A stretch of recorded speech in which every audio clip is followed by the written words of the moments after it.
Bonjour, alors moi je m'appelle Serge et dans le mode de Bobby, je me suis occupé d'étalonnage et d'effets visuels, ou VFX, comme ça part. L'étalonnage numérique consiste à agir sur la couleur et la luminosité de l'image dans le but de lui délivrer un aspect final qui convienne au réalisateur ou à la réalisatrice. De façon générale, il s'agit de servir l'intention dramatique. Cela peut être en rendant l'image plus froide ou au contraire plus chaude, c'est-à-dire plus triste, plus bleue, plus sombre, plus pâle, ou au contraire plus gaie, c'est-à-dire plus rouge, plus lumineuse, plus vive. Il s'agit aussi de servir le jeu d'acteur, valoriser les visages, donner du relief à l'image, assombrir les parties d'importance secondaire et mettre en valeur les autres. Enfin, parfois, l'étalonnage peut faire office d'effet visuel en corrigeant tel ou tel défaut ayant pour source la couleur ou la lumière.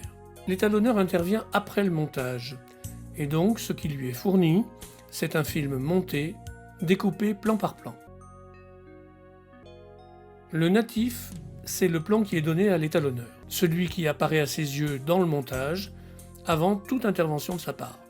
L'étalonnage primaire consiste à régler la couleur et la luminosité de l'image sur la totalité de celle-ci. C'est la première et parfois la seule étape de l'étalonnage. C'est un passage obligé. L'étalonnage secondaire consiste à régler la couleur et la luminosité de l'image sur une partie seulement de celle-ci. Par exemple, changer la couleur d'un vêtement ou mieux éclairer un visage. C'est une étape facultative. Il y a toujours un étalonnage primaire, mais pas toujours un secondaire. En revanche, il peut exister plusieurs étalonnages secondaires dans un même plan. Par exemple, changer la couleur d'un vêtement et mieux éclairer un visage. Étalonnage primaire académique et étalonnage primaire de caractère. L'étalonnage académique revient à rendre l'aspect de l'image le plus proche possible de ce que tout le monde voyait sur le plateau au moment du tournage. Disons qu'une image étalonnée académiquement semble au spectateur à la fois normale et belle. L'étalonneur en a ajusté les niveaux, mais sans volonté de transformer la nature de l'image.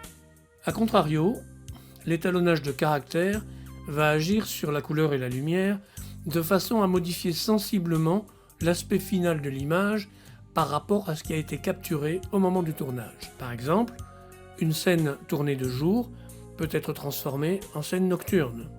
Une pleine journée peut devenir une aube ou un crépuscule. Un plein soleil, un temps couvert. Le codec.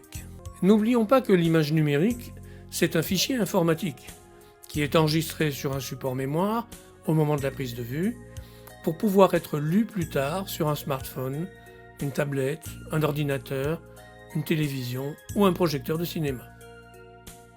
Le codec, c'est le logiciel qui encode l'image au moment de l'enregistrement et la décode au moment de la lecture.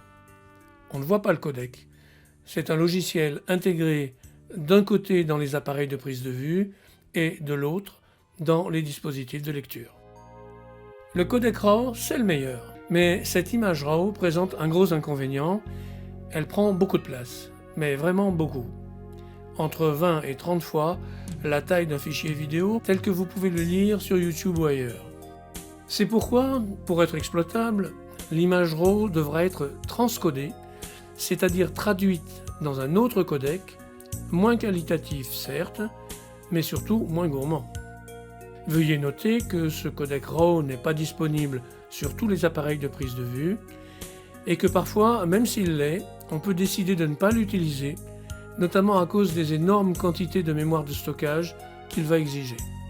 Mais ne reculons devant aucun sacrifice afin d'obtenir le meilleur, la production du monde de Bobby a fait tourner la quasi-intégralité de la série en RAW. L'étalonnage a donc pu être réalisé avec la meilleure matière première technique possible. Notons enfin que pour des raisons techniques, le native RAW affiché sur un moniteur apparaîtra extrêmement pâle et sans relief. L'étalonnage primaire d'un RAW consistera donc pour commencer à traduire le codec RAW en codec final, ce qui transformera l'image pâle en image d'aspect normal.